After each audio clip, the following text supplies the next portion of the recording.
At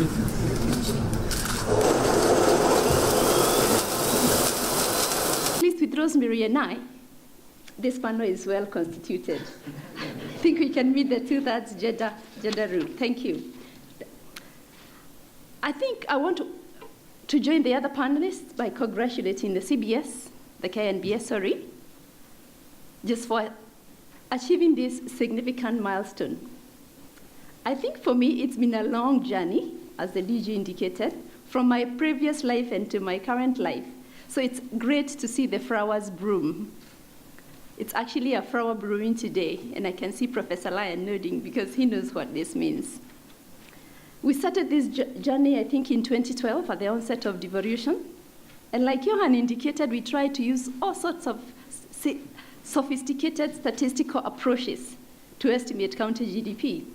But we all know that the mandate of collecting data, reliable data, and official data lies within the KNBS. So it didn't matter what we did. Whatever numbers we produced at the bank or elsewhere could not be actually used in any policy document unless it came from the Bureau. So this is important that the Bureau has crossed an important data gap by providing this data.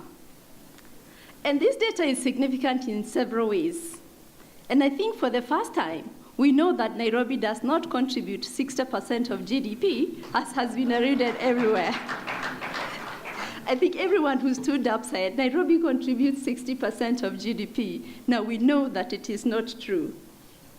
I think we also always believed that Mombasa contributed second to GDP. Again, today we know that is not true. We know that it is Nakuru, very important. So I want to agree with Johan that several myths have been busted today, and it will be interesting to follow this conversation going forward. I think the results are also significant in several ways.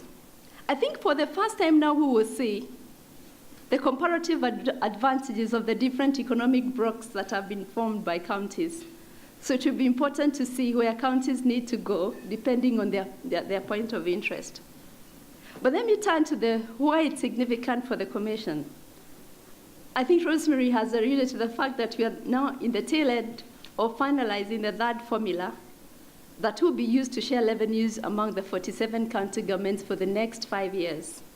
And last week, at a time as this, I stood at this very podium where we had a public participation meeting, and the speakers asked, why can't the Commission on Revenue Allocation use county GDP to determine the revenue potential of different county governments?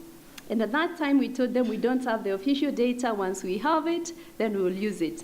So I want to assure you that from this room, we're going back to the boardroom to see how we can use this data.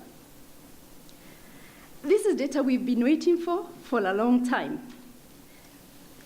And for those who are familiar with the mandate of the Commission, we expected that in making recommendations for revenue sharing between the two levels and among the 47 county governments, we take into account the potential that exists in every county. So for the first time, we'll see to what extent we can use data. Our friends at the Senate, who will remain unnamed in this forum, have always asked us, you Commission on Revenue Allocation, why do you only use indicators of darkness like poverty?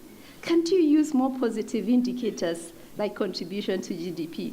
So hopefully, with this data, we can try and see if we can answer this question. But we can only do so when data is credible, reliable, and produced at very regular intervals. And we also know that when data is used for revenue sharing, it can be very contentious. So it is our hope, the hope of the Commission, that the Bureau will produce this data regularly in a very timely manner for it to be used for policy making and, for that matter, revenue sharing. So we look forward to continue this engagement with the KNBS, and are really, really thankful that we have come this far. So on behalf of everyone and behalf of the full Commission, let me really thank you, KNBS, and say it's a great day for us. Asanteni sana, and God bless you.